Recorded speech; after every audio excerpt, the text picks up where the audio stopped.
Hello, my name is Leslie Francisco. I am an overseer in the Calvary District, and I've been asked to share with you today about some of my experiences in the Mennonite Church. I guess I would entitle this Growing Up Black in a White Church. I've often been asked by other Mennonites, why are you a Mennonite? And my initial thought is to respond and say, why are you a Mennonite? It's strange that a person of color, a Christian who decides to become a part of a denomination that upholds the basic value that one has is questionable. But you know, systematic racism is an undercurrent that is easily dismissed by many of the majority culture. It's like an idiom of an ostrich with its head in the sand saying, if I don't see it, it must not exist. At an early age, I never really saw the gap between black and white. And even though I grew up in a black urban housing community, I attended a racially mixed church. It all seemed normal to me. Monday through Saturday, I was surrounded totally by people of color, black people, and Sunday, it was integrated. My early experiences with racism came, though, as I saw my father go to the back of restaurant doors to get food, and because blacks were not allowed to go into the front door. I didn't understand that, but it was my norm. It was the paradigm in which I existed, and I thought that was the way things were. Elementary school was an eye-opener for me at grade 4 because I was moved from an all-black school to an all-white school because of integration.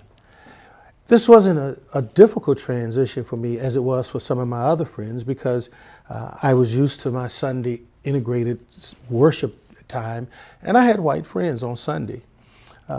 But my rude awakening came when I was around 10 or 12, when one Sunday some of my white friends didn't come back to church anymore.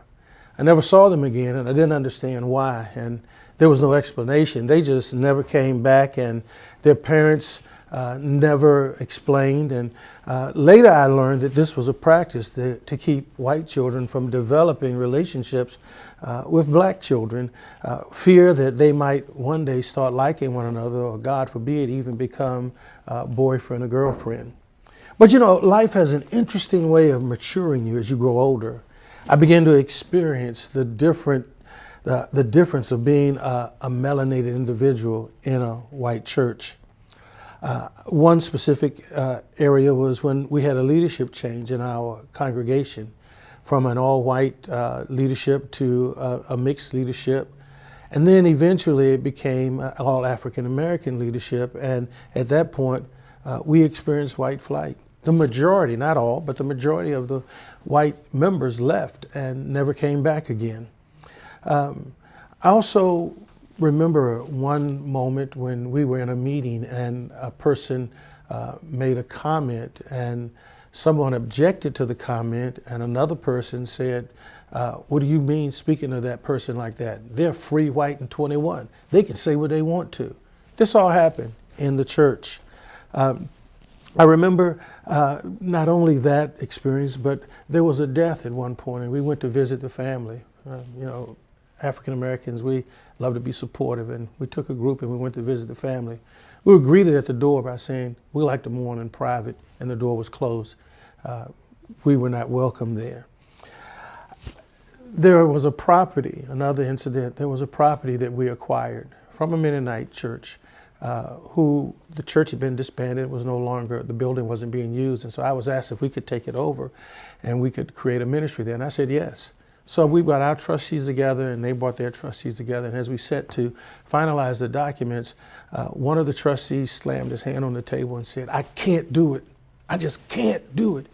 You mean to tell me we're going to give this church to a black man? And I sat there in amazement as he continued to rant and say, my father would roll over in his grave if he knew what we were doing. And this was in the 2000s, and I was saying to myself, is this where we are as a people of God? You know, there are many instances that I could refer to and that I've experienced racism within the context of the church.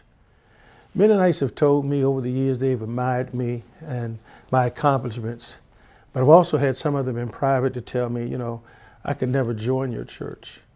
I could help you, but there's something inside of me that would not allow a black man to be over me. I was somewhat appalled, but I was also more understanding that they felt comfortable enough to share that with me, that they could acknowledge my accomplishments in ministry, but they couldn't be a part of my church because they couldn't allow a person of color to be over them. But it helped me to understand a dilemma that had confused me for decades. Why the majority of the white people left Calvary when my father became the pastor. Do I feel the weight of being a melanated person? Yes. Every single day, I'm reminded that I'm not just a man, but I'm a black man. And so I deal with DWB, driving while black. I deal with being followed in stores. I deal with being racially profiled. I deal with feeling the isolation in Mennonite board meetings. I feel the awkwardness at break times when everybody gathers into their convenient groups and they talk about family and cousins and relatives and who they know and who they don't know. And I feel like I'm on the outside looking in. It's a very awkward moment for me. Inwardly, I'm consciously aware of what's going on. And I know that they mean well, but we have a long way to go. We've come a long ways, but we have a long way to go. We've not yet arrived. This is just a snippet of some of the things that I've experienced in the church. So, in our pluralistic society, we struggle to find definition and identity. We debate, we argue, we investigate, we process, we choose who's right and who's wrong.